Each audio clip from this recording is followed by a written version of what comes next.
आज Doubtnut app download करें। Doubtnut पर अपने सभी गणित, रसायन विज्ञान, भौतिक विज्ञान और जीव विज्ञान के डाउट्स का करो सफाया। बस प्रश्न की फोटो खींचो, एक ही प्रश्न को क्रॉप करो और तुरंत वीडियो सोल्यूशन पाओ। अभी डाउनलोड करें। हेलो दोस्तों, हमारे पास एक प्रश्न है जिसमें पूछा गया है प्रणोदित दोलन किसे कहते हैं, उदाहरण दीजिए। तो आइए समझते हैं कि प्रणोदित दोलन होता क्या है। तो दोस्तों, प्रणोदित दोलन को समझने के लिए हमने एक चित्र प्रस्तुत किया है। तो इस चित्र के अनुसार मान लेते हैं एम एन एक छड़ की सिरा है जिसके माध्यम से यानी कि दो बराबर डोरी के माध्यम से पी क्यू एक दूसरी छड़ को हम बांध लेते हैं और इस पी क्यू छड़ में अलग अलग लंबाई की डोरी के अनुसार हम अलग अलग पिंड ए और बी को हम मान लेते हैं, लटका देते हैं। चूंकि अगर हम बोल सकते हैं कि लोलकों की लंबाई अगर अलग अलग है तो दोनों लोलक की स्वाभाविक जो आवृत्तियां भी होगी वो हमें अलग अलग प्राप्त होगी। तो अगर इस क्षेत्र के माध्यम से हम देखते हैं कि जब अगर लोलक ए को हम हाथ से विस्थापित करके छोड़ देते हैं तो लोलक ए अपनी माध्य स्थिति से विस्थापित होता रहेगा। ठीक है, तो कुछ समय पश्चात अगर हम देखेंगे तो लोलक बी भी अपनी माध्य स्थिति से विस्थापित होकर दोलन करने लगेगा। लेकिन हम यह देखेंगे कि लोलक ए का जो आयाम होगा यानी कि जो दोलन करने का जो आयाम होगा वह बी की अपेक्षा हमें अधिक प्राप्त होगा और बी का आयाम हमें ए की अपेक्षा कम प्राप्त होगा। तो दोस्तों, जो बी में इस प्रकार का जो उत्पन्न दोलन होगा उसे हम प्रणोदित दोलन की संख्या देते हैं। यह दोलन कैसे उत्पन्न होता है? जब ए को हम यानी कि जब ए पिंड को हम उसके माध्य स्थिति से विस्थापित कराकर दोलन कराते हैं तो यह दोलन इस डोरी के माध्यम से छड़ पे स्थानांतरित होता है और छड़ के स्थानांतरण के माध्यम से यह बी में स्थानांतरित हो जाता है। फिर हम देखेंगे जिससे लोलक बी पर एक आवृत्ति बल लगने लगता है।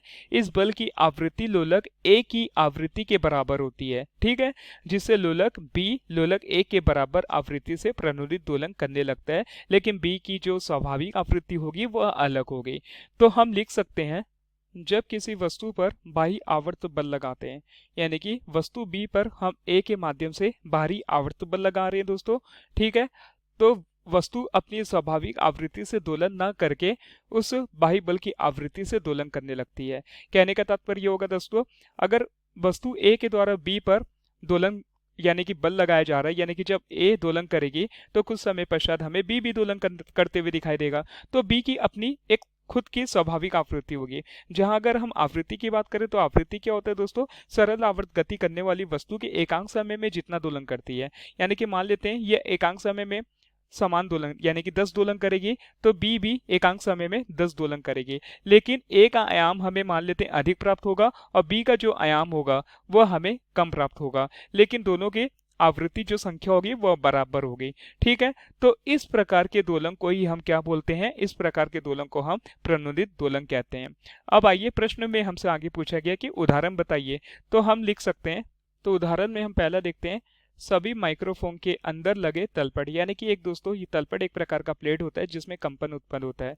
तो यह तलपट यानी कि प्लेट के कंपन में जो उत्पन्न दोलन होगा वो एक प्रकार का प्रणोदित दोलन का उदाहरण होता है।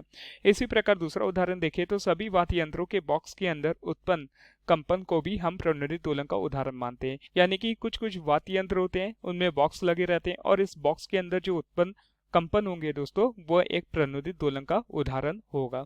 तो ये हमारे प्रश्नों का उत्तर है। धन्यवाद। कक्षा 6 से 12वीं से लेकर नीट, IIT, JEE वो एडवांस के लेवल तक 1 करोड़ से ज्यादा छात्रों का भरोसा। आज ही डाउनलोड करें डाउटनेट ऐप या व्हाट्सएप करें अपने सारे डाउट्स 8400 400 400 पर।